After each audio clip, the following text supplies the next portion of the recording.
నీకే స్తోత్రములు. ఇంతవరకు జరిగిన కార్యక్రమం అంతటిని బట్టి నైనా ఘనత నందిన దేవా నీకే నమస్కారములు చెల్లించుకున్నాను. ప్రాణనాథుడైన ప్రభువా, ఇప్పుడు ఇదిగోనైనా నీ వాక్యమును వివరించుకొని పోవచ్చున్నాము ప్రభువా. వాక్యమైన నీవే ప్రభువా, నీ వాక్యములోని విలువైన మర్మములను నైనా ప్రభువా బోధకుని ద్వారానైనా బిడ్డ ద్వారా నాకునైనా నీ విలువైన వర్తమానమును అందించి నా హృదయములను నింపి ప్రభువా, దాని ద్వారానైనా మేము నేర్చుకుని అద్దుకుని ప్రభువా, మమ్ములను మేము దిద్దుకునినైనా నీ రాకడ వరకునైనా స్థిరమైన వారిగాను బలమైన వారిగాను కదల్చబడని వారిగా నిలువబడి ప్రభువా, నీ యొక్క రాకడకు మేము సిద్ధపడి నిన్ను ఎదుర్కొనే భాగ్యము దయచేయమని త్వరగానయ్యున్న యేసు అతి పరిశుద్ధ నామములో బ్రతిమలాడి వేడుకొనుచున్నాము తండ్రి. ఆమేన్. తెలివిని కలిగించు నన్ను దివ్వెగా వెలిగించు. తెలివిని కలిగించు నన్ను దివ్వెగా వెలిగించు. నీ కలిగిన భాగ్యములను నిధిన కంటికి చూపించు. నీ కలిగిన భాగ్యములను నిధిన కంటికి చూపించు. పరిశుద్ధులకు ప్రభు యొక్క ఘనమైన ఏర్పాటులోనికి ప్రవేశించిన మనకు త్రిత్వ దేవుని యొక్క కృపా సమాధాన ధన్యత భాగ్యము తండ్రి అయిన దేవుడు సదా దయచేయును గాక. ఆమేన్. ప్రభువు నందు దేవుని ప్రియ బిడ్డలారా, దేవుని వాక్యమును ధ్యానం చేసుకుందాము. పరిశుద్ధుడు మహాగణుడయ్యున్న జ్ఞాని అయిన యోహాను రాసిన ప్రకటన గ్రంథ పాఠము 21వ అధ్యాయము ప్రారంభము నుండి ఒక్కసారి మనం చదువుకున్నట్లయితే, అంతటా నేను క్రొత్త ఆకాశమును క్రొత్త భూమిని చూచితిని. మొదటి ఆకాశమును మొదటి భూమియును గతించిపోయెను, సముద్రము ఇంకను లేదు. మరియు నేను నూతనమైన యెరూషలేము అను ఆ పరిశుద్ధ పట్టణమును తన భర్త కొరకు అలంకరింపబడిన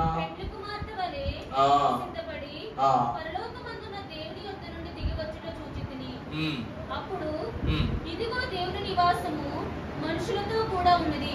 ఆయన వారితో కాపురం ఉండెను. వారు ఆయన ప్రజలై ఉందురు. దేవుడు తానే వారి దేవుడై ఉండి వారికి తోడై ఉండును. ఆమేన్. గట్టిగా చెప్పండి ఒకసారి.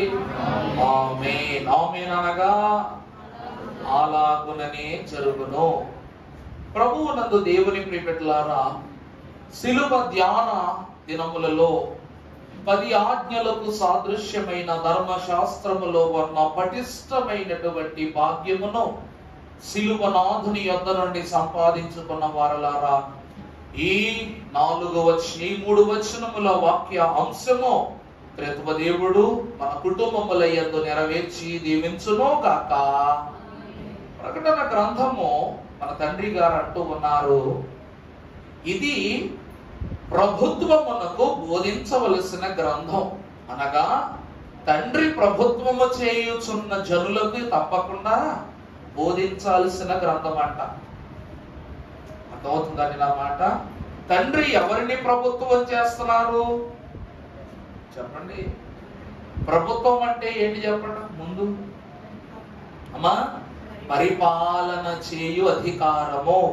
మరి మనది ఇహలోక ప్రభుత్వమా పరలోక ప్రభుత్వమా? పరలోక ప్రభుత్వమే. ఈ పరలోక ప్రభుత్వమునకు అధికారియు మూలాధారమై ఉన్న ప్రభువు తన బిడ్డలకు చతురతతో, అనగా మన నాయకులు ఏం చేస్తారు, 2 రూపాయల కిలో బియ్యం ఇస్తాం, కొత్తిళ్ళు కట్టిస్తాం, పట్టాలు వేస్తాం అని ఎలాగైతే మన ప్రభుత్వాధికారులు మాటిస్తారో ఆ మాటలు చెల్లుబాటు అయినప్పుడు, చెల్లుబాటు లేకపోతే లేదు. కానీ పరలోక ప్రభుత్వాధికారియగు ప్రభువు నీకు సెలవిచ్చినటువంటి ప్రధానమైనటువంటి సంగతులు ఏమనగా, ఇదిగో నేను క్రొత్త ఆకాశమును క్రొత్త భూమిని చూచి తిని, మొదటి ఆకాశము మొదటి భూమియు గతించిపోయెను, సముద్రం ఇంకను. అమలారా, దేవుని ప్రియమిట్లారా, మనకెప్పుడు 5 సంవత్సరాలు ఓటేసేటప్పుడు మనకు అనిపిస్తూ ఉంటది, ఓటేసే ముందు వీడు మనకు బాగా డబ్బులు ఇస్తే బాగుండండి. తప్పుగా అనుకోకుండా మాట చెప్తున్నా అంతే. వాడు 5,000 ఇస్తే వీడు 6,000 ఇస్తాడా ఇవ్వడా? పోనీ 6,000 ఇస్తే ఇండిపెండెంట్ గా పోటీ చేసేవాడు 7,000 ఇస్తాడా ఇవ్వడా అని అనుకుంటాం కదా. ప్రభుత్వంలోకి వచ్చాక అనుకుంటాం, వీడు నాకు పెన్షన్ ఇస్తాడా ఇవ్వడా, ఏమిస్తాడా, పెన్షన్ ఇస్తాడా ఇవ్వడా, ఇళ్ళ పట్టాలు ఇస్తాడా ఇవ్వడా, నా ఇంటి వాకి ఎదురుగా రోడ్డు ఇస్తాడా వేయించడా. ఇదే కదా మనిషట ఎట్ట ఆలోచిస్తాడో నీ ఎదురున్న వాడు కూడా అలాగే ఆలోచిస్తాడంట. అర్థమైందా అండి? భక్తులు అంటున్నారు, చేయి చాపి ఇవ్వటము ఎంత అవసరమో చేయి చాపి తీసుకోవడం కూడా మనిషికి అంతే అవసరం అంట. అలాగే చేయి చాపి ఇవ్వటం ఎంత తప్పో చేయి చాచి తీసుకోవటం కూడా అంతే తప్పట. అందుకే ఇహలోక ప్రభుత్వము పరలోక ప్రభుత్వమునకు ఏమాత్రం ఏం కాదు, సమానము కాదు, ఎప్పటికీ సమానము కానేరదు. అందుకే యేసు ప్రభు వారు అంటున్నారు, నువ్వు రాజువా అని అడగగానే ప్రభు వారు, అవును నేను ఎవరినే, రాజునే.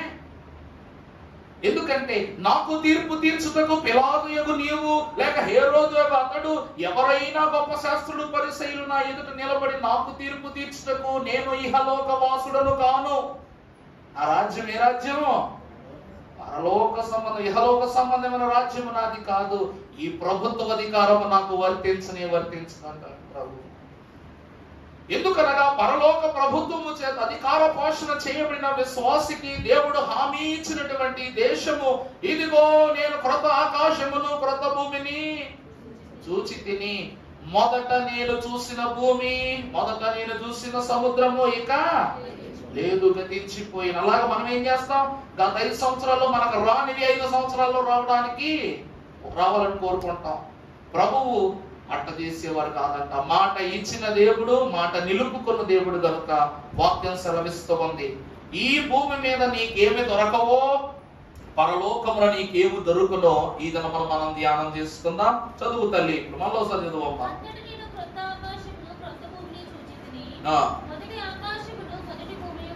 గతించిపోయిను, సముద్రం ఇంకా లేదు.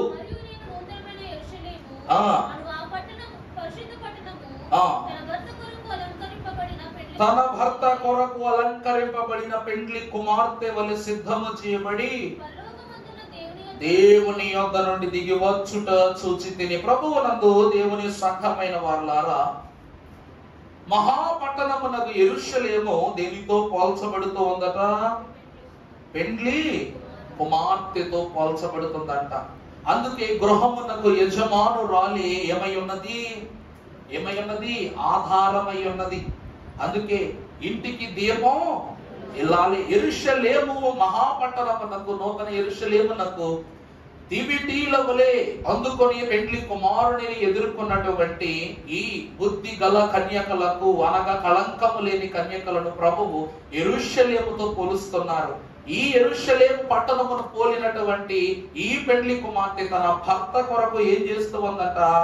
కనిపెట్టుకుని చూస్తూ ఉందట. చూస్తూ ఏం చేస్తుంది ప్రభువా అంటే, అప్పుడు ఇదిగో దేవుని నివాసము మనుష్యులలో ఉన్నది, ఆయన వారితో కాపురమండును, వారాయనకు ప్రజలయ్యుందురు, దేవుడు తానే వారి దేవుడై ఉండి వారికి.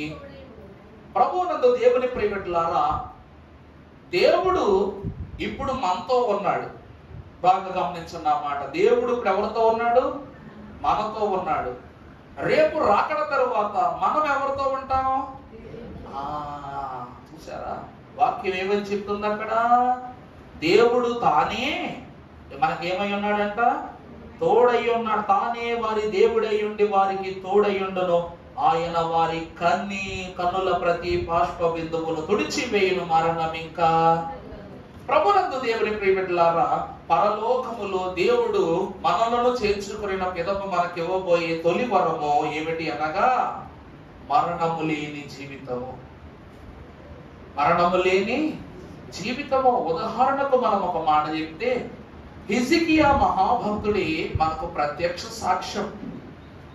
అతడు ఏమంటాడు అంటే, ప్రభువా ప్రభువా నాకు 15 ఏండ్ల ఆయుష్ లేవు ప్రభువా, ఆ తర్వాత నేను నీ దగ్గరికి వస్తాను అంటాడు.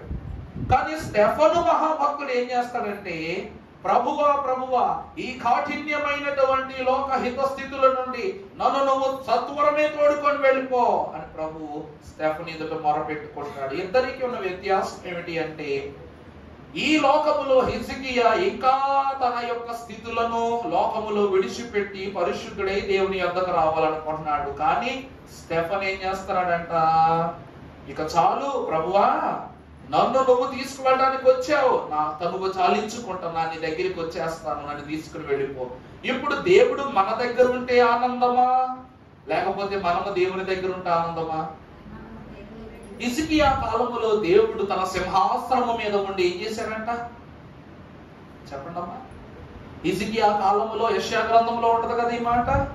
దేవుడు తన సింహాసనం మీద ఆసీనుడై ఏం చేశాడంట? రాజ్యము చేశాడంట. చేస్తున్నప్పుడు ఆ సింహాసనములకు 6 రెక్కలు కలిగినటువంటి కెరూబులు, సెరూబులు ఇవేం చేస్తున్నాయంట? ప్రభు ఆ సింహాసనం చుట్టూ బట్టి తిరుగుతున్నాయంట. చేస్తున్నాయో లేదా? ఒక నరుని యొక్క సింహాసనం అనగా దేవుని యొక్క తోడు మనకుంటే కలిగే స్థితి అది. దేవుని సింహాసనములో దేవునితో ఉంటే కలగబోయే స్థితి వేరు. ఈ రోజు ప్రభు అంటున్న మాట, ఈ లోకములో ప్రభు మనతో ఉన్నా మనకేం కలుగుతుందంట? మరణము కలుగుతుంది. ప్రభు అంటున్నారు గొప్ప మాట ఏమిటంటే, ఇదిగో మీరు లోకహితమైన స్నేహ బంధమ్యములను బట్టి మీ పాపము ప్రబలిపోయి అది గర్భము ధరించి ఏమైపోయింది? పరిపక్వత చెంది మరణంగా మారిపోయింది. ఈ మరణమే సంభవించని పిదప మీరు పరలోకమునకు రాలేరు. మీరు వాక్యం ఏం చెప్తుందంట? ఒక పురుషుడు మరణిస్తే గాని లేక బాప్తిస్మము ద్వారా లోకమును బట్టి మరణిస్తేనే పరలోకములో ఏమవుతాడంట? జన్మిస్తాడంట. లోకములో నువ్వు మరణిస్తేనే పరలోకంలో జన్మిస్తావు. అక్కడ జన్మించిన తరువాత ఇక్కడ నీకేముండదంట? అక్కడ ఏముండదంట? మరణం ఉండదు. అందుకే పాడకూడదు. కానీ 100వ కీర్తనలో ఆఖరి చరణం, అచ్చట రాత్రియో హానియో నుండదు. చూసారా? అచ్చట ఏముండదంట? రాత్రి ఉండదంట, హాని ఉండదట.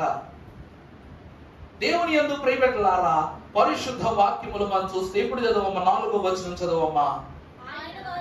ఆయన వారి కన్నుల ప్రతి బాష్పపు బిందువును తుడిచివేయును, మరణము ఇక ఉండదు, దుఃఖమైనను ఏడుపైనను వేదన అయినను ఇక అక్కడ ఉండదు. ప్రభువునందు దేవుని ప్రియబిడ్డలారా, ఈ రోజు కన్నీరు కార్చు వారే దేవుని చేత కన్నీరు తుడవబడిన వారు. దేవుని యొక్క మహాఘనమైనటువంటి కృప ద్వారా దేవుడు మనకు పరలోకములో ఇవ్వబోయేటువంటి ప్రధానమైనటువంటి అంతస్తు. ఈ భూమి మీద ఉన్న ప్రతి ఒక్కడు 1 సంవత్సరం ఎక్కువే బతకాలనుకుంటాడు. అర్థమవుతుందా అండి? మన పెద్దవాళ్ళు ఒక మాట చెప్తారంట, మన పిల్లల వయసు పెరుగుతుంది అంటే పెద్దవాళ్ళ వయసు తగ్గుతుందంట. అంటే మేమవుతున్నాం, మేము మీరవుతున్నాం. అలాగనే పరలోకమునకు విస్తరింపబడబోవు సంఘ సౌఖ్యమును సంపాదించుకుని వధువు కూడా ప్రతి అలంకరణను తనలో ఇముడ్చుకుంటూ, ఈరోజు మనం ఒక మాట చెప్పనా, పిల్లలు పుట్టగానే ఆడంబరం కొద్దీ కాకపోయినా గౌరవం కొద్దీ మొట్టమొదట బారసాలు చేస్తాం. బారసాలు చేసి ఏం పెడతావు నువ్వు? ఏది పెట్టకూడదు అక్కడ అదే పెడతావు నువ్వు. ఫస్ట్ అంటే కత్తెడతావు, సుత్తెడతావు, పుస్తకం ఎడతావు, ఏది ధనాపేక్ష వద్దురా దేవుడా అంటేనే డబ్బులు కట్టేడతావు. ఎందుకయ్యా? శుభ్రంగా బైబిల్ ఒకటి అక్కడ ఎట్టి దాన్ని పట్టుకోమని సరిపోద్ది కదా. నీ మార్గం ఇదే అని చూపించవచ్చు కానీ నీ బిడ్డకి అబ్బే అరే ఇది మీ తాత కత్తిరని అక్కడ ఎడతావు. మీ తాత ఏం చేసేవాడు? యాపిల్ స్కేల్ కూసుకునేవాడా కత్తితో? అది మనకు అనవసరం. డబ్బు జోలుకు పిల్లలకు ఎక్కడ నుంచి అలవాటు చేస్తాం? మనమే అలవాటు చేస్తాం. డబ్బులు కూడా చిన్నప్పుడు బారసాల్లో ఎడతాం. వాడు అదే పెద్దవాడైన తర్వాత జోబులు వచ్చి డబ్బులు కొట్టేస్తే ఏం చేస్తాం? అరే నా దగ్గర కళ చేస్తావురా నువ్వు అంటాం. వాక్యము సెలవిస్తున్నటువంటి ఘనమైన మాట అదే. ఏమిటంటే ఇక్కడ మీరు దేనిని విత్తుదురో అక్కడ మీరు దాన్నే ఏ పంట విత్తుతావో వాక్యం అనే పంటను విత్తు, వాక్య ఫలములనేటువంటి పంటను కొయ్యి.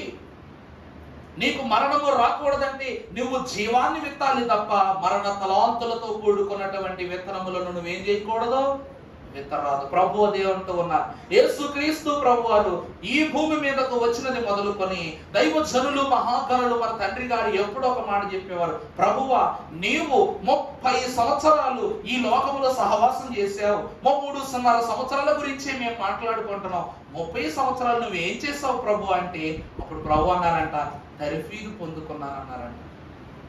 యేసు ప్రభు ఏం చేశారంటండి? తర్ఫీదు పొందుకున్నారంట. పరిశుద్ధాత్మ వలన, తల్లి వలన, తండ్రి వలన, సమాజము వలన, దుష్టుడైన సాతాను వలన కూడా ప్రభు ఏం పొందుకున్నారంట? తర్ఫీదు. ఎందుకంటే సాతానుడు ప్రభువుని తీసుకుని వెళ్ళి ప్రభువు కరెక్టా కాదా అని టెస్ట్ చేయడానికి ఆయన ఆకలి గొలుచున్న దినముల్లో ఏం చేశాడు? ఓ ప్రభువా ఆకలేస్తుందా, ఈ రాళ్ళను నువ్వేం చేసుకో, రొట్టె చేసుకుని. అపవాది శోధించలేకపోతే ఆ ఉపవాసమునకు పరిపూర్ణత ఉంటుందా? ఆయన జీవము గల దేవుడని మనం నమ్ముతామా? ముళ్ళు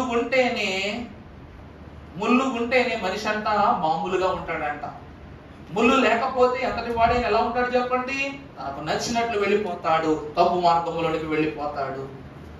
దేవుని ప్రియకట్లారా, ఈ రోజు కాళ్ళకు చెప్పులు ఎందుకు తొడుక్కుంటాం? మన పిల్లలు మన సోగ్గాళ్ళు గొప్పోళ్ళు అయిపోయారులే, 5 ఏళ్ళు 6 ఏళ్ళు పెట్టి చెప్పులు కొనుక్కుంటున్నారు, అరిగిపోయి ఇంకొక 6 వేలు పెట్టి కొనాల్సి వస్తుంది.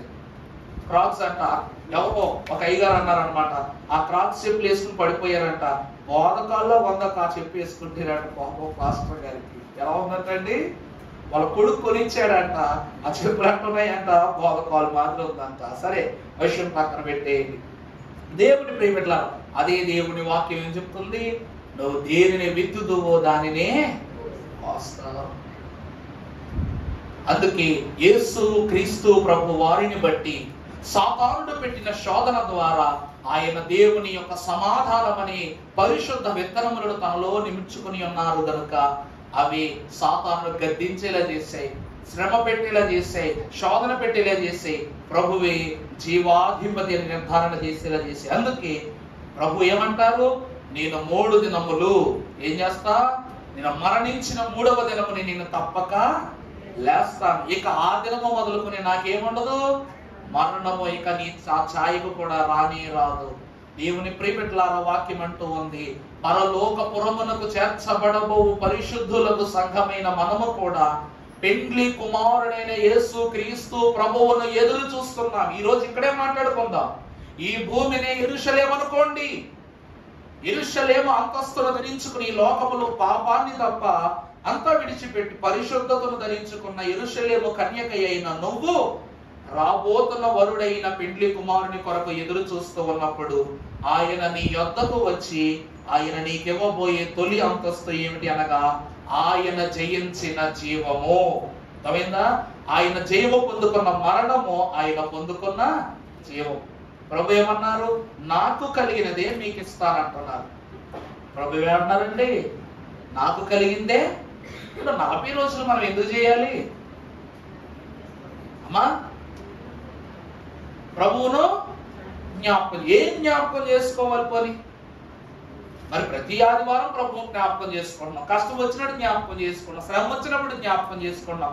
మరి 40 రోజులు మాత్రం ప్రతి దినం ఎందుకు జ్ఞాపకం చేసుకోవాలి?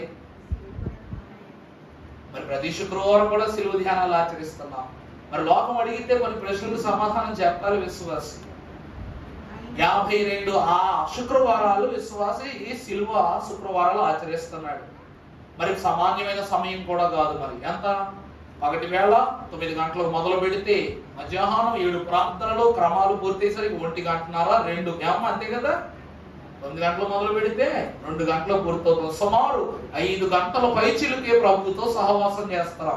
ఇలా 5 చొప్పున 52 శుక్రవారాలు మీరు లెక్క వేసుకున్న సుమారు ఎన్ని చెప్పండి, 1000 గంటలు పైనే దాటిపోయింది. 2000 గంటల దగ్గరికి వచ్చేసింది. అంతేనా? అంతే కదా. మరి అక్కడ లేని అద్వితీయ అద్భుతం ఏమిటి, ఇక్కడ ఉన్న అద్వితీయ అద్భుతం ఏంటి?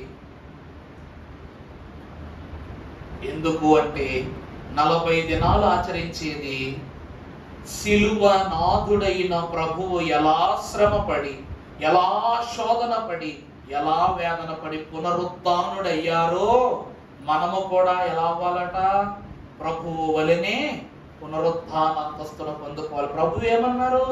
పునరుద్ధానమును జీవమును నేనే. నా యందు విశ్వాసం అనగా ఈ 40 దినములు సిలువనాథుడు ప్రభువు పైన విశ్వాసం ఉంచువాడు చనిపోయినను బ్రతుకును, బ్రతికి నా యందు విశ్వాసం ఉంచని వాడు బ్రతికున్నను. చూసారా? దేవుడు నూతనముగా పరలోక సిద్ధితో మనలను బ్రతికింప చేయుటకు ఏర్పాటు చేసినవే ఈ 40 దినాలు. వీటిని జయించిన తరువాత మనము పరలోకములో పొందుకునే మొదటి భాగ్యము మరణమే లేని జీవితము. అందుకే పెద్దవారి మరణము కాది బాధ మార్గము విడి చనిపోవా, పరమ భక్తులకు మరణము కానీ కాదు. ఆ పాట కూడా ఏడుస్తా పాడతారేంటో. అసలు పాట కొంతమంది ఏం చేస్తారు, ఏడుస్తూ పాడతారు. అది నిజమునకు తెలియజేస్తున్నటువంటి సత్యము, ఇది మరణము కాదు అని తెలియజేస్తుంది. సత్యం అని తెలిసి కూడా మనం ఏం చేస్తాం, విలాపిస్తూనే పాడుతూ ఉంటాం. యిర్మీయా భక్తుడు అంట విలాప వాక్యాల గ్రంథము, యిర్మీయా గ్రంథం కూడా ఎడుతూ రాశాడంట. అందుకే చదివిన ప్రతిసారి యిర్మీయా గ్రంథం బాధలే కనబడతాయి మనకి. ఎందుకంటే కళ్ళ ముందు బుగ్గి పాలైపోయిన ప్రజలే కనబడుతున్నారు, కానీ యిర్మీయాకి ప్రసన్నులైనటువంటి భక్తులు ఒకరు కూడా కనబడటం లేదు. అందుకే ప్రియబిడ్డలారా, దేవుని వాక్యం సెలవిస్తున్న మొదటి మాట, నువ్వు చూసిన క్రొత్త ఆకాశములో క్రొత్త భూమిలో ఏమి ఉండదు అనగా, మొట్టమొదటిగా ఏముండదు, మరణం ఉండదు. రెండవదిగా కంటిన్యూ చెయ్యమ్మా, దుఃఖమైనను ఏడుపైనను వేదన అయినను ఇక ఉండదు. నిన్నే చెప్పుకున్నాం, కుడివైపున దొంగ తను చేసిన పాపాలన్నిటినీ ప్రభు ఎదుట చెప్పుకొని ఏం చేస్తున్నాడంట, దుఃఖపడుతున్నాడంట. ఏమని?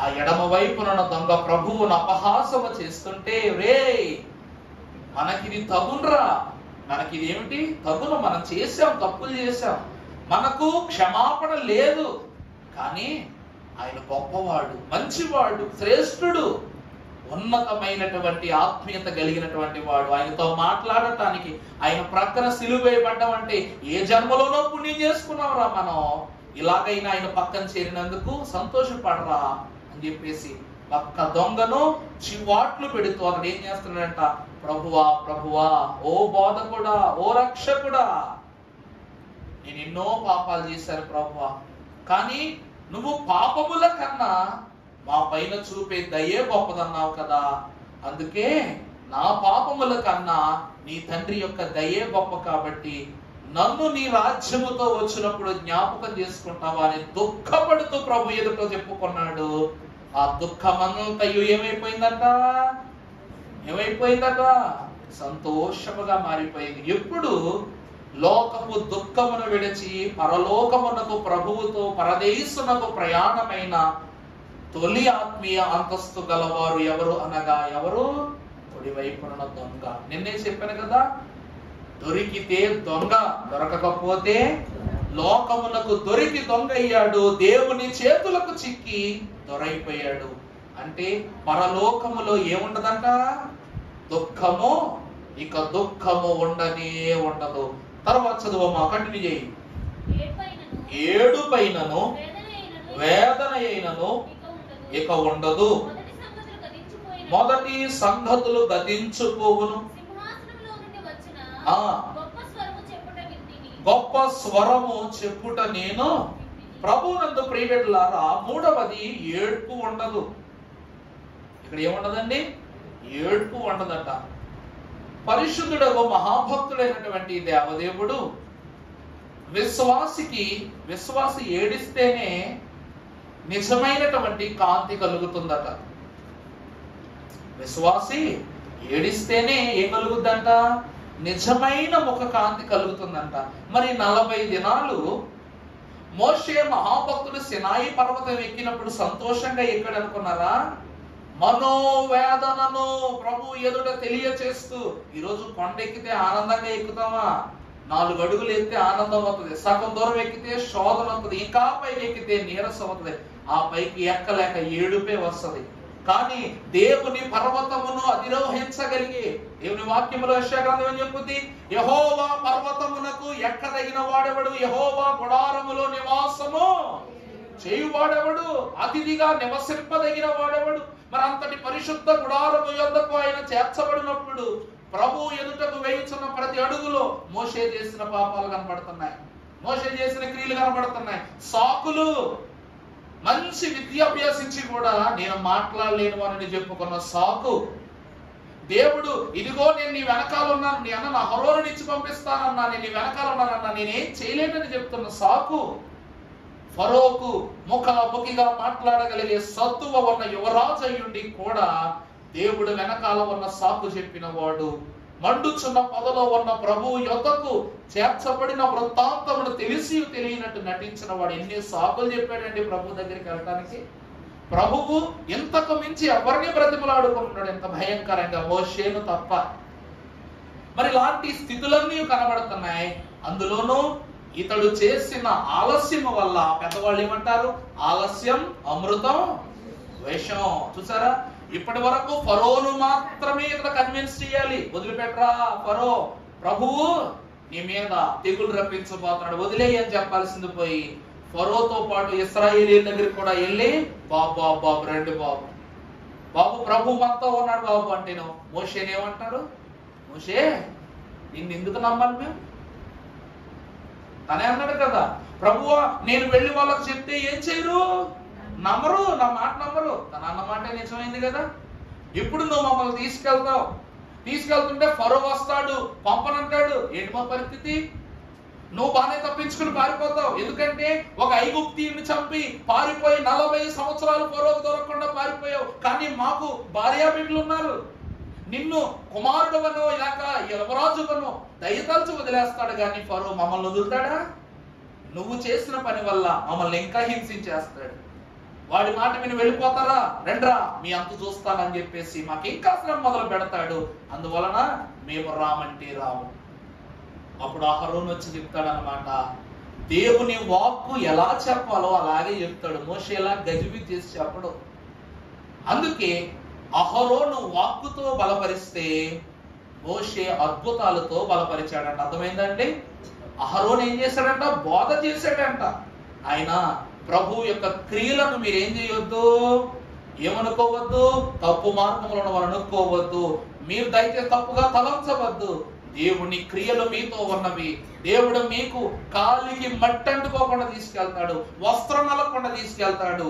నాది హామీ, దేవుడే మీకు హామీ అని చెప్పేస్తే వారు అప్పుడు తట్టబట్ట సర్దారంట.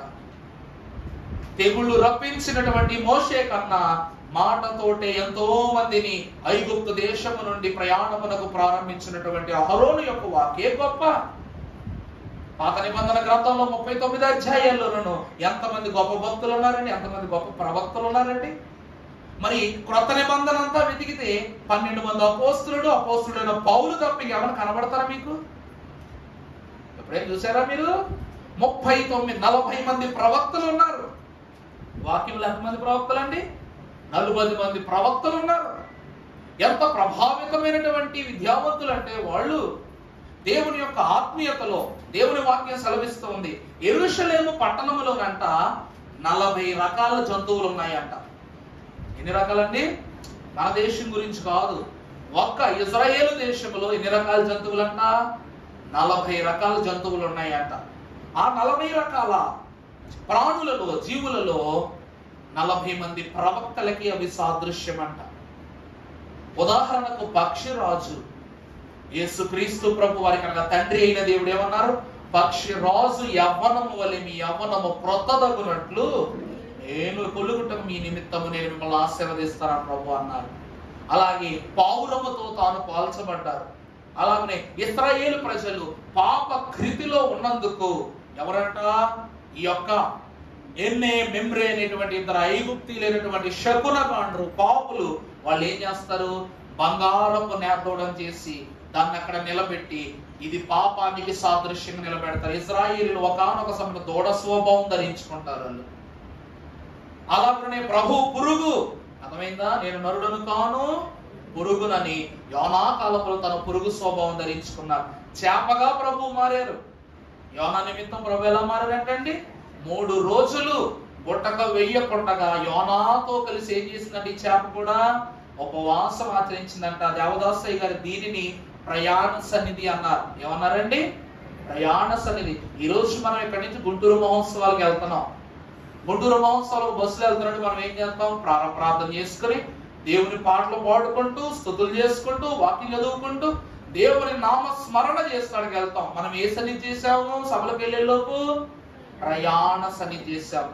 నినివే పట్టణమును చేరేంత వరకు యోనా చేప ఇద్దరు ఏం చేశారంట? జలములో సముద్రములో ప్రయాణ సన్నిధి చేశారంట.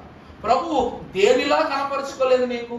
గొర్రెగా, పక్షిగా. సొలొమోను కాలంలో హుద్హుదు పక్షి ద్వారా షేబాదేశపు రాణి యొక్క ఔన్నత్యమును తెలియజేశాడు దేవుడు.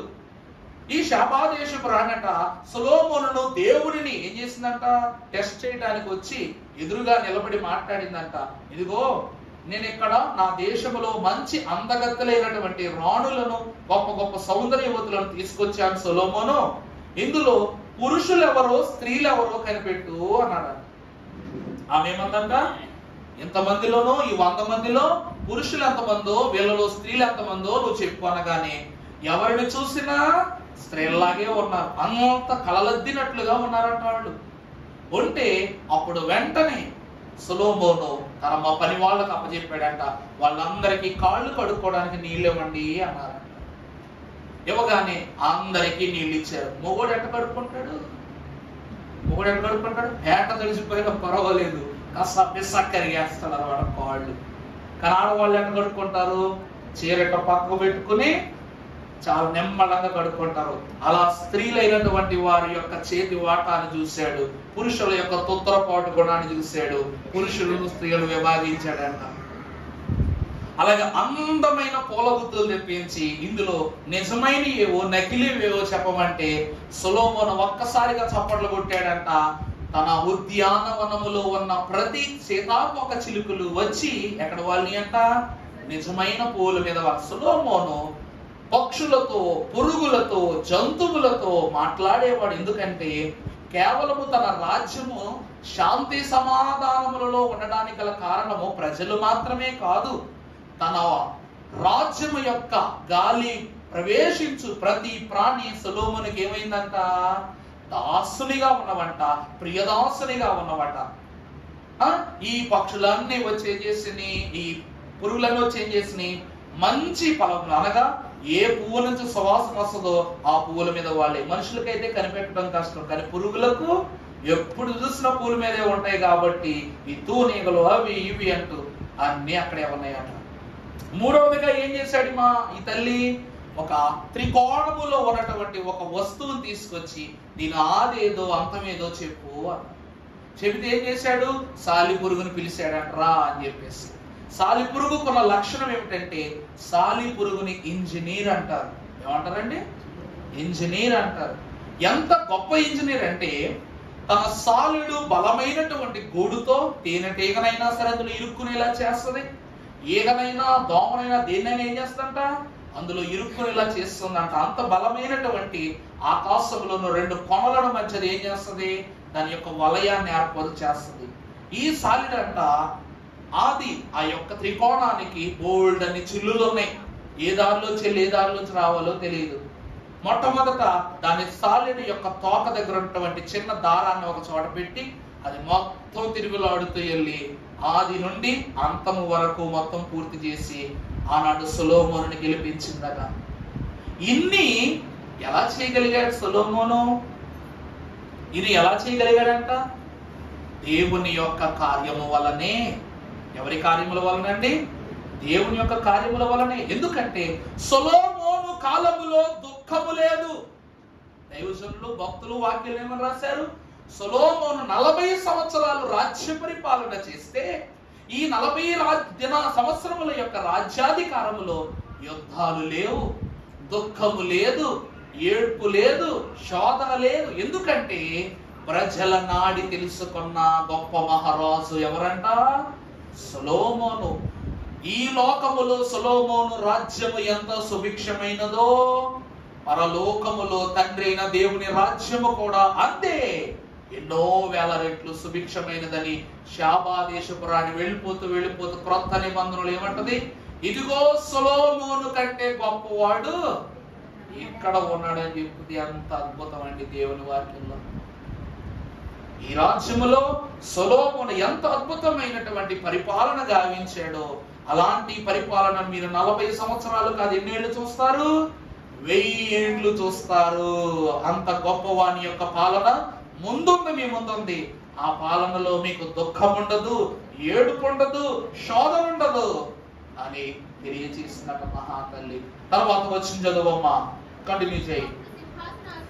అప్పుడు సింహాసనాసీనుడై ఉంటూ ఉన్న ఇదిగో సమస్తమును నూతనమైనవిగా చేయుచున్నాడు. చాలండి ప్రభునందు దేవుని ప్రియమిత్రులారా, ఇక్కడ సొలొమోను యొక్క సింహాసనాన్ని చూసి గనురాలైనటువంటి శాబాదేశపురాణి ఆశ్చర్యచకితురాలైపోయి అందంట, అబ్బా ఎంతటి అద్భుతమైనటువంటి కళా చిత్రము, ఎంత అద్భుతమైనటువంటి కళాఖండముల ఈ సింహాసనం ఉందని ఆమె ఆశ్చర్యపడిపోయిందట.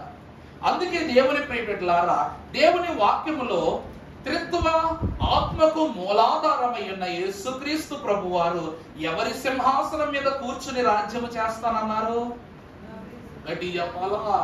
చెప్పాలి. దావీదు సింహాసనం.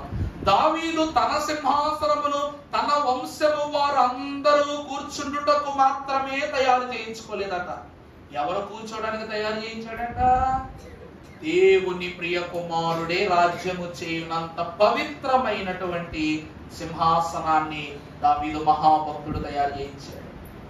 అర్థమవుతుందా అండి? అంత గొప్ప సింహాసనం. ఈరోజు అదే సింహాసనంలో ప్రభువు ఉంటారు. ఆ సింహాసనములో ఆయన కుడి పార్శ్వమున ఎవరుంటారు? ఆయన కుడి పార్శ్వం మీద ఎవరు కూర్చుంటారు సార్ చెప్పండి అమ్మా? వధువు సంఘం, మనమే. కొన్నిసార్లు మనిషికి ఎటువంటి ఆలోచన తెలుసా? ఏమండి మీకు లాటరీ ₹1 కోటి తగిలింది అనగానే ఏం చెప్పండి, నాకు తగ్గుతుంది, నేను ఎప్పుడు కొనుక్కున్నా? అది లేదండి మీరు పారాషూట్ ఆయిల్ డబ్బా కొనుక్కున్నారు, అందులో లాటరీ తగిలింది అంటే నేను ఎత్తుకోను, నువ్వు నేర్చుకోను, నేను ఎక్కడ కొనుక్కున్నాను అంటాం. అలాగే ప్రతిరోజు ఏం చేస్తారు? ఆయన కుడి పార్శ్వంలో కూర్చుండగలిగే ధన్యత నాకు ఈ ప్రభువుని ప్రార్థన చేసుకుంటూనే, ప్రభువు కుడి పార్శ్వంలో ఎవరు కూర్చుంటారంటేనా? నేనేనా అక్క, నేనేనా అంటారు చూడండి. అదే మరి అమ్మాయి కాదు, అదిగో ఆయన కూర్చుంటాడంట. చూసారా, ఆయన ఏం చెప్తున్నాడు? బోధకుడు ఆయన. 22వ వచనం చదువమ్మా. దానిలో ఏ దేవాలయమును, ఏమిటంటండి? పరలోకములో అనగా నూతన యెరూషలేములో నీకేం కనబడలేదట? ఏ దేవాలయం కనబడలేదంట. అంటే పరలోకంలో ఏముండదు చెప్పాలి? దేవాలయము ఉండదు. ఎందుకంటే దేవుడు తానే దేవుడై మనుష్యులతో ఏముండును? కాపురముండును. అర్థమైందట? పైవద్దు చదువు, 3వ వచనం చదువమ్మా. అప్పుడు ఇదిగో దేవుని యొక్క నివాసము మనుష్యులతో కూడా ఉన్నది, ఆయన వారితో కాపురముండును, వారు ఆయన ప్రజలై ఉందురు. చూసారా ఇక్కడ దేవుడే నీతో ఉన్నాడు, నీలో ఉన్నాడు, నీ యందు ఉన్నాడు అన్నప్పుడు ఇంకా నీకు అక్కడ పూజించటానికి నీ స్వకీయ దేహము ఆత్మలే ఆయనకి ఏమై ఉన్నవి, నివాస స్థానం అయిపోయాయి కనుక నువ్వు ఇంకా అక్కడ ప్రత్యేకంగా గుడికి వెళ్ళి ఏం చేయక్కర్లా, పూజ చేయక్కర్లా. సొలొమోను మహాభక్తుడు కూడా అన్ని చూపించేసిన తర్వాత ఆఖరిగా వీటన్నిటికీ కారణం ఎవరు అని చెప్పి యెరూషలేము దేవాలయములోనికి శాపాదేశపురాన్ని తీసుకెళ్ళాడంట. తీసుకెళ్లి అక్కడ యాజకులైనటువంటి వారి ద్వారా చేసిన అర్పణలు, చేసిన బలియాగములు, క్రమములు, ఆచరణలను చూస్తూ చూస్తూ చూస్తూ తన దేశము యొక్క ఆచారాన్ని ఏమైపోయింది ఈమె మర్చిపోయిందంట. అంటే ఎంత గొప్పగా సొలొమోను దేవుని ఆరాధించాడో చూడండి. ఒక మాట చెప్పిన ప్రియులరా, గుడులు బాగుపడేది దీనివల్ల అనగా విశ్వాసి చేసే ప్రార్థనల వల్లే. అందుకే ఆలయము యొక్క బలమునకు ప్రార్థనే పునాది అన్నారు. కాకాని స్వస్తిశాల గట్టి సుమారు 50 ఏళ్ళు దగ్గరికి అయిపోయింది, 50 ఏళ్ళు పైబడి అయిపోయింది కూడా. కానీ ఏ మూల కూడా మీకు బేట కనబడదు, ఏ మూల కూడా మీకు ఏం కనబడదు, బేట కనబడదు. అలా నిలబెట్టుకుంటూ ఫ్లోర్లు నిలుస్తున్నాయి కానీ ఏ ప్రక్కన కూడా ఒత్తిడి కనబడదు, అక్కడ బేట కనబడదు. ఆ లోపలికి వెళ్ళగానే అమ్మో ఇలా ఉందేంటి, అలా ఉందేంటి, ఏ రోజైనా మనం అనుకున్న రోజు ఉందా? ఎందుకంటే దేవుని వాక్యం ఏం చెప్తుందంటే దేవుడే నిజదేవునిగా ఉండి తన ఆలయమును దృఢపరుస్తున్నట్లుగా సొలొమోను మహాభక్తుడు 2000 సంవత్సరముల ముందే ఈనాటి వరకు చెక్కు చెదరనటువంటి పరిశుద్ధ దేవాలయాన్ని నిర్మాణం చేశాడంటే సృష్టిలో ఉన్న కళా నిపుణత కలిగినటువంటి ఎందరో అద్భుతమైన శిల్పకారులను దేవుడు ఏర్పాటు చేసి సొలొమోనుకు చెప్పగా వాళ్ళని రప్పించి ఆలయాన్ని నిర్మాణం చేశాడంట. అర్థమవుతుందండి? మరి అలాంటి ఆలయమును చూసినటువంటి శాపాదేశపు రాణి ఇక్కడ నేను ఏమైతే ఆచరణలు నేను చూసి ఆనందభరితురాలను అయిపోయానో నా దక్షిణ దేశం అనగా ఆఫ్రికా ఖండం, దక్షిణ దేశం అనగా సౌత్ కంట్రీస్ అంటారు, లేకపోతే సౌత్ కాంటినెంట్స్ అంటారు అనమాట. దక్షిణాఫ్రికా, ఉత్తరాఫ్రికా అంటారు. ఆఫ్రికా అనగా బ్లాక్ బెర్రీస్ ఉండేటువంటి ప్లేస్ అన్నమాట. ఏంటండి ఆఫ్రికా అంటే? ఆఫ్రికా ఖండం ఎవరు ఉంటారు అక్కడ? నీగ్రోలు ఉంటారు అనమాట, నల్ల జాతి వారు అంటారు. శాపాదేశపు రాణి గొప్ప అందగత్తే, కానీ నల్ల వాళ్ళని నన్ను చెప్పండి నవ్వుతారే నల్లదానని నన్ను చిన్నచూపు చూడొద్దు. ఆమె తెలివితేటలో ముందు సొలొమోను కూడా అమ్మో దేవుడిని ఎరుగకపోతేనే ఎంత తెలివైందా నువ్వు, నిజంగా దేవుడే నీ తోడుంటే నీ తెలివికి మేము సమానులమయ్యే వాళ్ళు మాట్లాడట. చూసారా ఎంత గొప్పలు. అందుకే ఈరోజు మనం చూస్తే ఈ దక్షిణ దేశము వారు ఆహారములు పండించుటలో ప్రముఖులు, అలాగనే ఆధారభరితమైనటువంటి ఆ వస్తు సముదాయములు సమకూర్చడంలో గొప్పవారు. వాళ్ళు నెల రోజులు భోంచేయకపోయినా సరే అలాగే ఉంటారు కానీ వారికి బలహీనతలు మాత్రం రావండి. అందుకే ఏ దేశమైనా చూడండి, కింద నల్లవాళ్ళకి ఎవరికైనా బలహీనతలు వచ్చాయని మీరు ఎప్పుడైనా చదువుకున్నారా? ఈ రోజు వరకు ఇటలీలో కోవిడ్ వచ్చేసి మొత్తం దేశం తుడిచిపెట్టుకుపోయిందని పేపర్లో చదివాం, అంతే తప్ప ఆఫ్రికాల గురించి ఎప్పుడైనా న్యూస్ లో చదివారా మీరు? ఆఫ్రికా వాళ్ళ గురించి చదవం. అలాగే పలానాటువంటి బాంబు పడిందను, అది పడిందని, ఇది పడిందని వాళ్ళ దగ్గర చదువుకుంటావా? ఏమి చదవం. కారణం ఏమిటంటే వాళ్ళు ఒకరి పొంతకు పోరు, ఒకరి చెంతలో ఉన్న దారిద్ర్యం వాళ్ళు తీర్చుకోరు.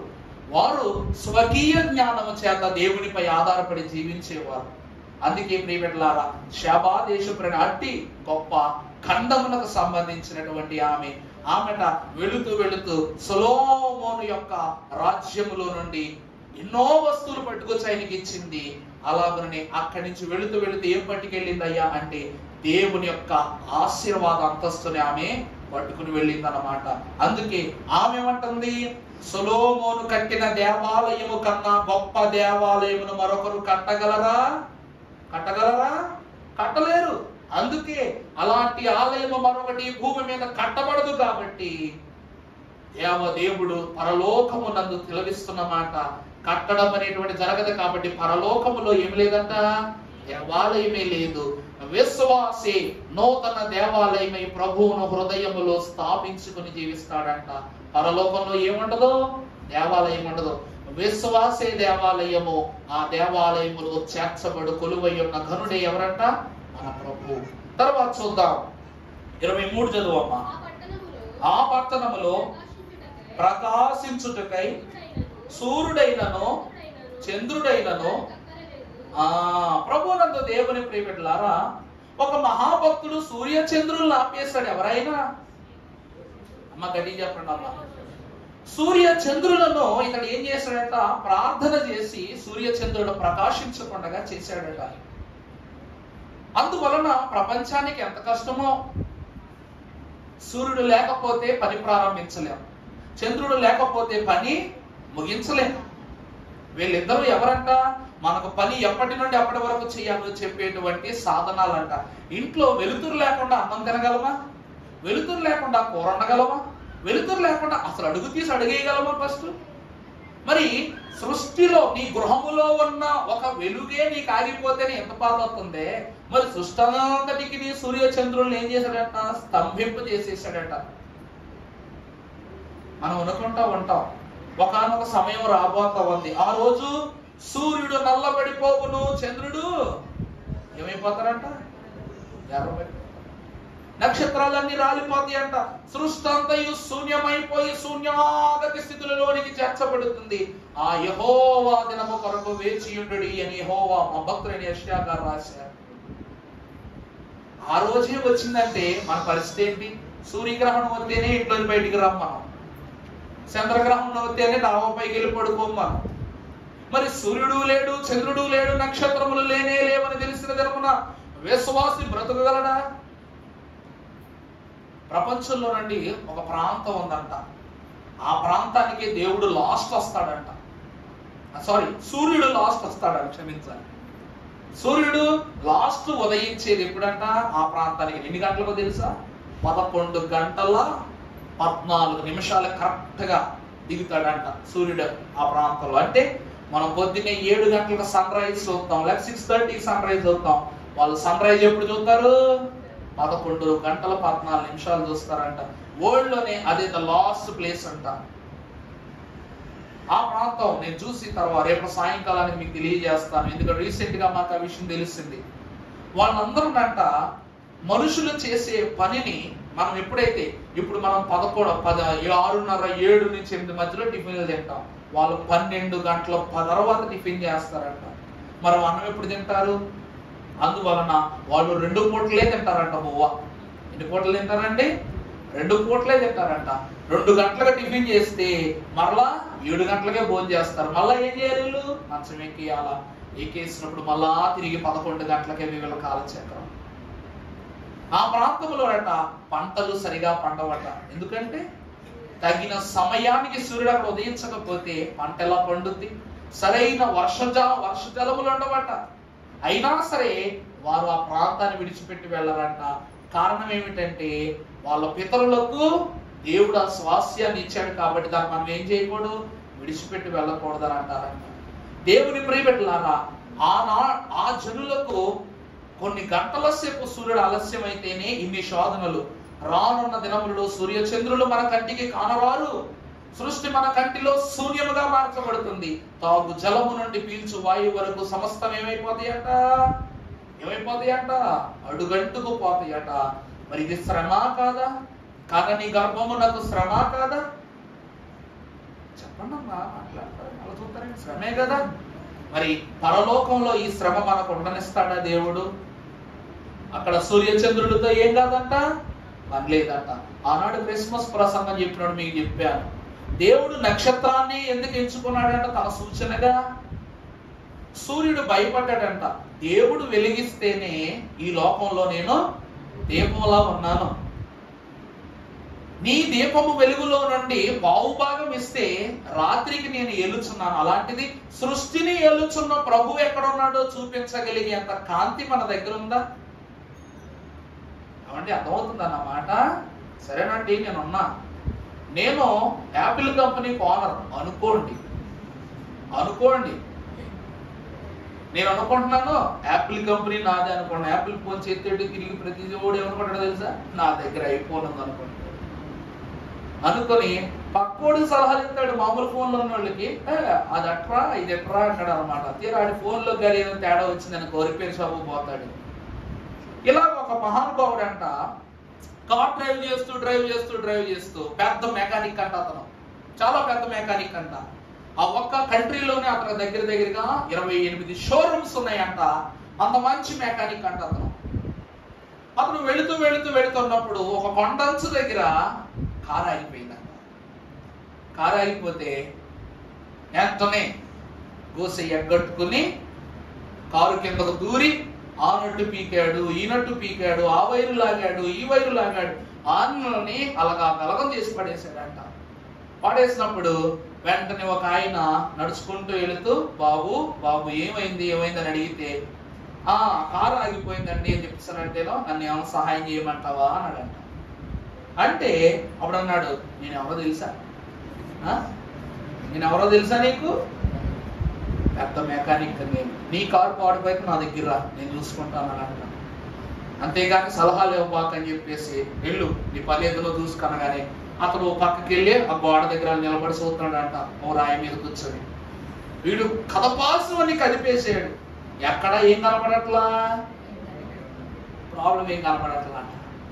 అప్పుడు బాబు నన్ను ఏమైనా సాయం చేయమంటాడు. ఏంటయ్యా ఓ ప్రాణాలు తోడేస్తున్నావు, ఏం చేస్తావు చెయ్యి అన్నాడు. అంతే బానెట్ ఓపెన్ చేస్తున్న బానెట్ లో లిక్విడ్ ఫిల్టర్ దగ్గర ఉన్నటువంటి చిన్న బటన్ అలా పైకి లేపాడంట. కార్ స్టార్ట్ అయిపోయిందంట. అప్పుడు అనగానే అప్పటి వరకు గ్రీజు మరకలు అయ్యి ఉన్నాడు పిచ్చోడు అన్నాడంట. అయ్యి బాబు అయ్యా పెద్దయ్యా ఎవరయ్యా నువ్వు అని చెప్పేసానంటే అప్పుడు అన్నాడంట, నా పేరు విలియం ఫోర్డ్ అన్నాడంట. ఏం పేరండి? William Ford. అంటే నువ్వు నడుపుతున్న కారును తయారు చేసింది ఎవడో? నేనే. నాకంటే ఎక్కువ తెలుసా నీకు? నువ్వు 100 కార్లు బాగు చేసి ఉండొచ్చు, కానీ దేనిని సృష్టించగలిగే శక్తి ఎవరికి ఉంటుందో దానిని బాగు చేయగలిగే శక్తి, పాడు చేయగలిగే శక్తి కూడా వాళ్ళకే ఉంటది. అందుకే దేవుని ప్రియమిట్లారా ప్రభు అంటున్న మాట, సూర్య చంద్రులను కలిగించిన దేవదేవుడు, సూర్య చంద్రుల యొక్క వెలుగుని లోకమునకి ఇచ్చిన దేవదేవుడు, అవి ఎప్పుడు ప్రభు విషయంలో ఎలా ఉంటాయి తెలుసా? 12 గంటలు పూర్తవు కానీ నీ డ్యూటీ నువ్వు ఎక్కేయాలి, 12 గంటల దగ్గర నా డ్యూటీ నేను ఎక్కేస్తాను అన్నారంట. అప్పుడు ఎప్పుడైతే యేసు ప్రభు వారు భూమి మీద పుడుతున్నారని తెలిసిందో, ప్రభు ఎక్కడున్నారో ఈ యొక్క జ్ఞానులకు చూపించాలరా, నువ్వు డ్యూటీ ఎక్కుతావా నేను ఎక్కనా? వీళ్ళు ఏమనుకున్నారంట, ప్రభువు తానే ఒక సూచన చూపించారు కదా, నువ్వు డ్యూటీ ఎక్కుతావా నన్ను డ్యూటీ ఎక్కమంటావా అంటే ఏం మాట్లాడుతున్నావురా నువ్వు? ఆయనేమో సమీపింపరాని తేజస్సా, ఆయన తేజస్సులో ఒక రవంత భాగమా మంది. అంతని ప్రభువును చూపించగలిగేంత వెలుగు నీ దగ్గర ఉందా? భూమంతా వెలిగించిన నువ్వు ప్రభువును చూపించగలవా? రాత్రంతా అందరినీ ఆహ్లాదపరిచే నువ్వు ప్రభువును చూపించగలవా అని 2 వాదం వేసుకుని మాకంత శక్తి లేదు, ప్రభువును మేమేం చేయలేము చూపించాలి. అందుకే బెత్లెహేములో ప్రభు ఉద్భవించినప్పుడు ఆకాశమున నక్షత్రములు తప్ప చంద్రుడు కూడా లేడట. అందుకే తూర్పు చుక్క ఒకసారి గమనించండి, జ్ఞానులు పగలో ప్రయాణం చేశారు, రాత్రి ప్రయాణం చేశారు. చేశారా లేదా? మరి దేన్ని చూసి ప్రయాణం చేశారు? చుక్క పగలు సూర్యుని కూడా దాటి ప్రకాశించింది, రాత్రి చంద్రుని కూడా దాటి ప్రకాశించింది. 2.5 సంవత్సరాలు ఎవరికైనా ఏ విషయంలోనైనా సరే డ్యూటీ దిగకపోతే అలసట వచ్చేస్తుంది. 2 సంవత్సరాలు సూర్యుడు అలాగే ఉదయించగలడా? ఉదయించలేడు. చంద్రుడు ఉదయించగలడా? అలాగే ఉదయించలేడు. ఈ రెండింటికి లేని శక్తి దేనికి ఉన్నదంట? చుక్కకు మాత్రమే ఉన్నదంట. అందుకే ఇలాంటి అలసట పుట్టించు వారు ప్రపంచములో ఈ సూర్య చంద్రులను పరలోకములో ప్రభు ఏం చేయడంట? ఉండనివ్వడంట. తానే స్వయం ప్రకాశి అయి మనల్ని అందరినీ ఏం చేస్తాడంట? ఆయన వెలుగుతో నింపేస్తాడంట. తర్వాత చదువమ్మా 25 వచనం చదువమ్మా. అక్కడ రాత్రి ఉండదు, దాని గుమ్మములు చాలు. ఆఖరిగా పరలోకంలో ఏముండదంట? రాత్రి అన్న మాటే ఉండదు. దేవదాసయ్య గారు అన్నారు, సాతానా నీకు సమయము లేదు అన్నారంట. ఏ అంటే నువ్వు ఎన్ని పన్నాగాలు పన్నేసే. ఎందుకంటే నువ్వు శ్రమ పెట్టి మేము దెబ్బ తిని శిల్పాలం అయిపోయాం. మేమేమైపోయాం? శిల్పాలం అయిపోయాం, మంచి శిల్పాలం అయిపోయాం మేము. ఇంకా మా ప్రభువు ఆ శిల్పమయ్యున్న మమ్మలను ఆకర్షించి సజీవమైన శిల్పాల మమ్మల్ని ప్రభు ఆకర్షించి తీసుకుపోవడం ఒకటే తరువాయి. నీ చీకటి పన్నాగాలు ఏమన్నా తొందరగా పన్నేసే అన్నారంట. ఎందుకంటే ఇక్కడున్న రోజులే సాతాను హింసిస్తాడు. ఎప్పుడు నువ్వు పరలోకానికి వెళ్ళిపోతావు, అక్కడ ఏముండదు, రాత్రి ఉండదు, చీకటి ఉండదు. అందుకే అన్నారు అమావాస్య చీకటి ప్రియులారా, దానికి అధికారం అన్నది ప్రియులారా అన్నారు. అదే చీకటి, అదే అమావాస్య 1000 ఏట్ల విందులో మనకు కంట కనబడదు. సాతాను హింసిస్తేనే ఎంత గొప్ప విశ్వాసం నీలో ఉంది. 1000 ఏళ్ళు ప్రభువుతో ఉంటావు, ప్రభువులో ఉంటావు. సాతానుని పక్కన వస్తాడా?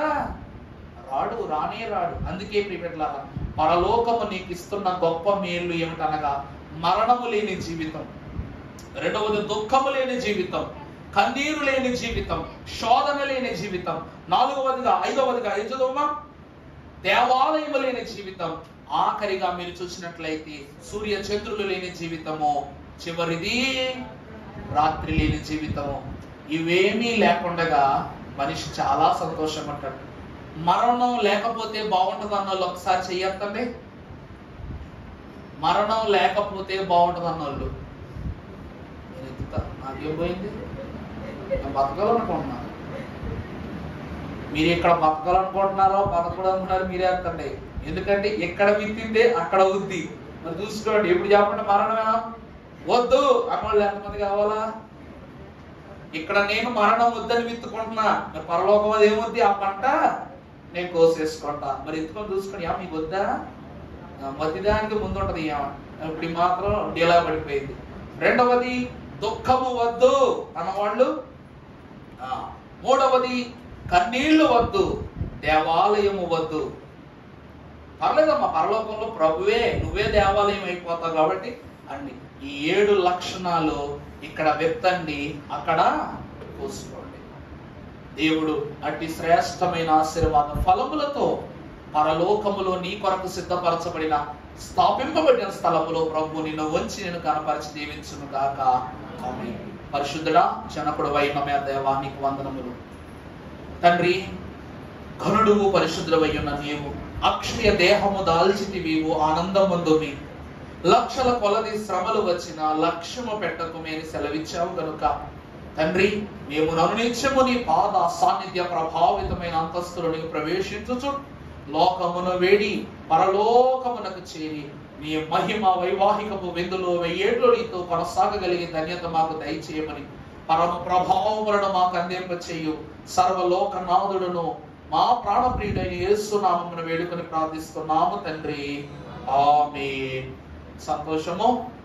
ఈ సమయమున కానుక సమర్పణ జరిగించుకుందాం. అలాగే కానుక సమర్పణ అవ్వగానే మన ఆలయములో గనుడుగా దేవుని యొక్క ఏర్పాటులో సాగుతున్న చిన్ని పిట్టలైనంత వారందరూ కూడా మొన్న ప్రణయ్ రాజుకి అనగా మన చంటి బిడ్డకు పుట్టినరోజు సందర్భంగా వీళ్ళందరూ వాళ్ళ చేతి కష్టాన్ని అనుకోండి మీ దగ్గర నుంచి తెచ్చారు.